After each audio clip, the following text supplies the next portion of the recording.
Руки немного более просты, поскольку на самом деле они состоят только из двух предметов, не считая рук.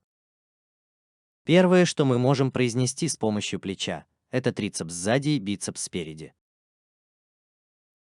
Трицепс не такой уж большой и наиболее заметен, когда ты полностью выпрямляешь руку. Мы можем пометить фигуры кистями для рисования или сгибания и соскрести участки, ведущие к локтю.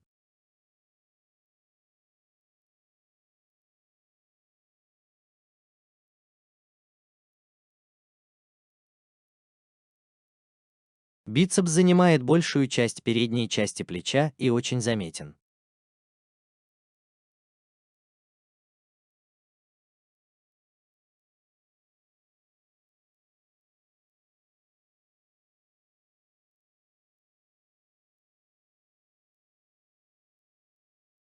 Убедись, что оба они немного искривлены спереди и сверху.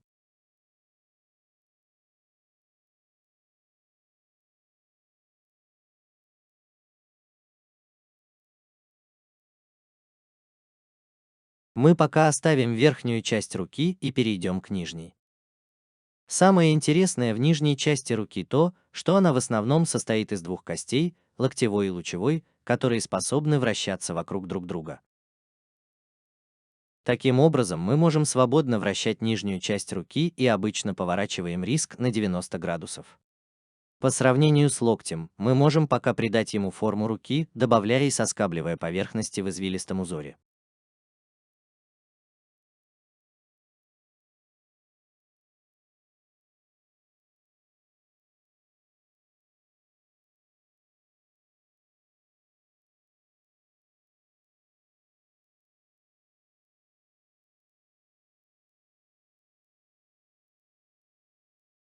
Мы также можем заметить самые толстые участки при виде спереди ближе к локтю, которые становятся тоньше к запястьям.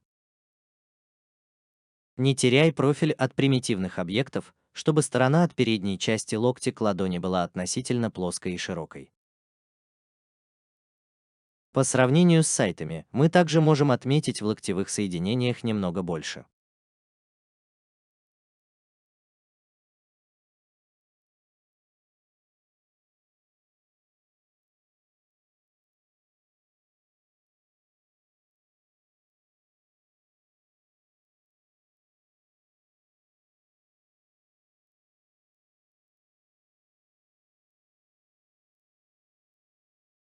Теперь мы уже можем перейти к ногам, которые имеют некоторое сходство с руками. Верхнюю часть ноги можно подтянуть к бедрам немного больше, чем переднюю часть верхней части ноги или четверть шага. А бицепсы на спине имеют тот же профиль, что и предплечья.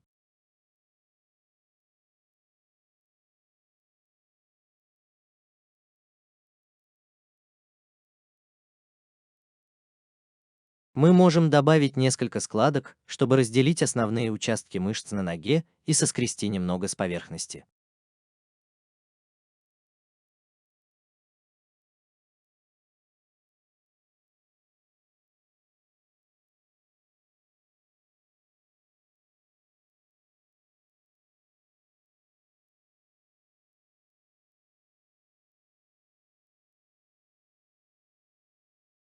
Также мышцы задней части ноги исчезают под носком, но мы можем повторить то же самое в передней части ноги, но с мышцами, ведущими в колено и становящимися тоньше.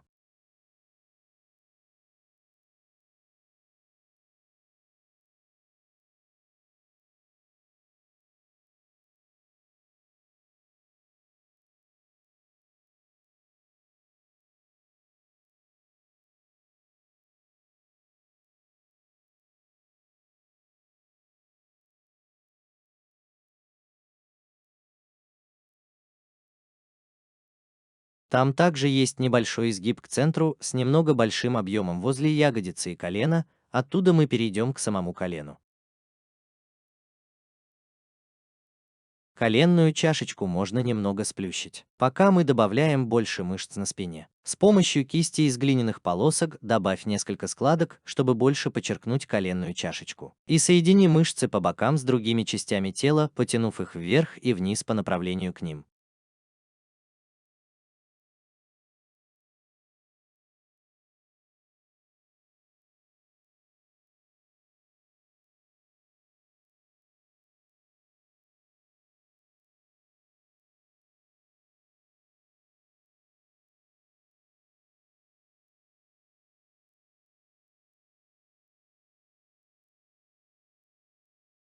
Ты также можешь добавить немного больше объема с помощью глиняных кистей, потому что голень немного соскребет с боков, чтобы сделать ее менее кубической. Но мы хотим сохранить острый край спереди, на внешней стороне он останется заземленным.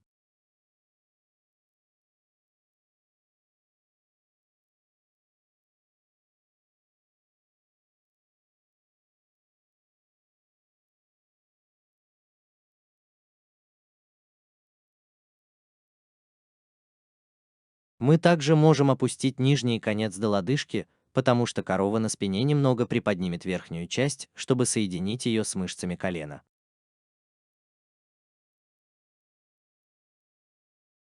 Самая толстая часть находится в нижней части, где мы можем добавить больше объема. Также немного разгладь тыльную сторону по направлению к лодыжке.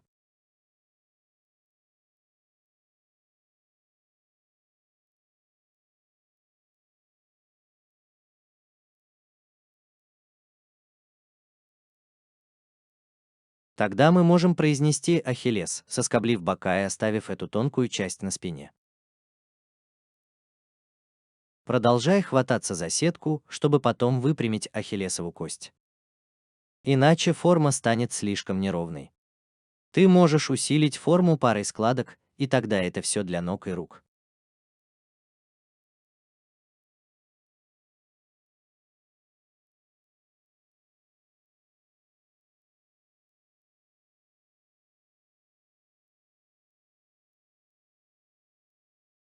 В следующем видео я перейду к рукам и ногам.